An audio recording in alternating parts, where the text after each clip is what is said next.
এই দেখো বন্ধুরা, ম্যাচে ওঠার সাথে সাথে কি একটা কাহিনী ঘটে গেল। এখানে দুটো সাপ একটা আরেকটার ভিতর ঢুকলো কিভাবে বন্ধুরা? এখানে তারা শেষ হয়নি বন্ধুরা। আমার কাছে তো মনে হচ্ছে তারা দুজন আপন ভাই, এই জন্যই তারা একজন আরেকজনকে কামড় দিলে শেষ হয় না। চলো তো বন্ধুরা, এখন তাড়াতাড়ি করে এই ছোট ভাইটিকে খাওয়া যাক, তারপর ওই বড় ভাইটিকে খাবো। এই তো খেয়ে দিলাম ছোট ভাইকে। ও বাবা রে বাবা, দেখো বন্ধুরা, খাওয়ার পরে আমি কতগুলি খাবার পেয়ে গেলাম আর বড় হয়ে যাচ্ছি।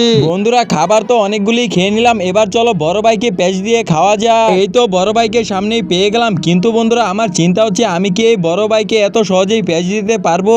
দেখো বন্ধুরা, আমার থেকে তো তার শরীর আরো 2 গুণ বড়। যাই হোক বন্ধুরা, চলো চেষ্টা করে দেখি তাকে কোনো মতনে পেঁচ দিয়ে খেতে পারি কিনা। যদি পেঁচ দিয়ে খেতে পারি তাহলে তো অনেক মজা এসে যাবে। এই দেখো বন্ধুরা, তাকে কিন্তু পেঁচাতে পেঁচাতে অনেকখানি ছোট করে ফেলেছি। এই তো আমার লেজ ধরে ফেললাম। এবার বন্ধুরা পেঁচাতে পেঁচাতে তাকে আস্তে আস্তে একদম ছোট করে ফেলবো এবং ঘুরিয়ে ঘুরিয়ে খেয়ে ফেলবো। আর বন্ধুরা, এখানে কিন্তু আমি ভিডিওটিতে অনেক ফাস্ট করে দিই।